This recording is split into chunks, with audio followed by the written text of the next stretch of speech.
اے انسان، تو جس طرف جا رہا ہے نا، اس منزل پر پہنچانے کے لیے 5 قوتیں تیرے اندر جو موجود ہیں، ان کا زندہ ہونا، ان کا باعمل ہونا، ان کا محبت فیض ہو جانا، یہ لازمی ہے۔ اور یہ 5 کی 5 جو قوتیں اندر ہیں، ان کی بنیاد بھی ایک ہے، ان کی بنیاد بھی ایک ہے۔ وہ 5 قوتیں کیا ہیں؟ یہ 5 لطائف ہے، اصل میں 5 نہیں ہے۔ حضرت رومی رحمت اللہ علیہ جو عارف باللہ ہے، جو شہود و حضور کی منزل کے سیر کرنے والے ہیں، انہوں نے 5 لکھا ہے 6، انہوں نے 5 بتائی ہیں، اور وہ ارشاد فرماتے ہیں یہ 6 لطیفے ہیں، لطائف 6 ہے۔ نفس ہے، دل ہے، روح ہے، سر ہے، خفی ہے، اخفا ہے۔ تو حضرت بحر العلوم یہاں اور دیگر جید اکابرین ارشاد فرماتے ہیں کہ جناب رومی نے 6 کو 5 کیوں بنایا؟ 5 اس لیے بناتے ہیں کہ نفس دل کے ماتحت ہے، ان کو 2 نہ بناؤ بلکہ ان کو ایک سمجھو۔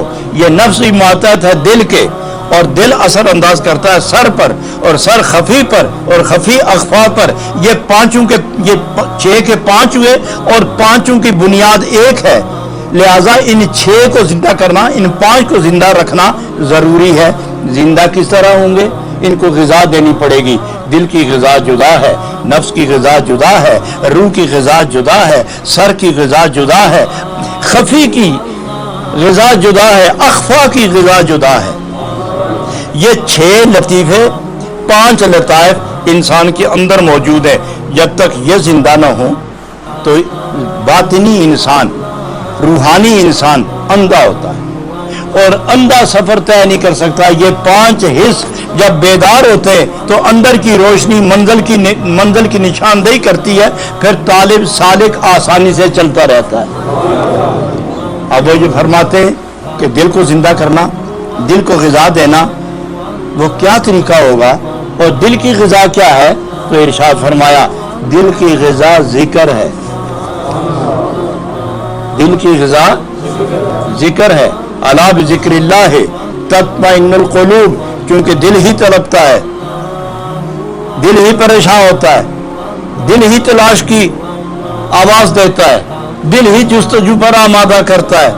تو لہذا فرمایا اے دل، تیرے تڑپنے، تیرے پھڑکنے، تیرے جلنے، تیرے سوز و ساز میں سکون کا جو ذریعہ وسیلہ ہے وہ ذکر رب ہے، لہذا دل کو ذکر دیا ہے، دل کو دیا ذکر۔ آگے ہے نفس، دل، سر، اس کو دیا مکاشفہ، پردہ اٹھ جائے اور منزل نظر آنے لگے۔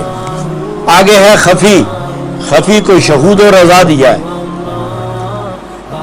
خفی کو شہود و رضا، پردے اٹھ جائیں اور محبوب کی رضا پر آدمی قانے ہو جائے۔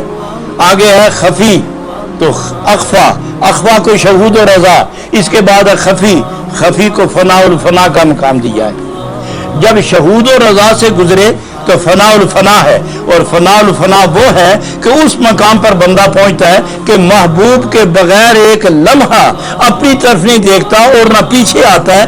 فنا الفنا رضائے محبوب کے بعد دیدار محبوب میں اتنا گم ہو جاتا ہے کہ یہ خود احساس ختم کر کے یار کی رضا میں گم ہو جاتا ہے۔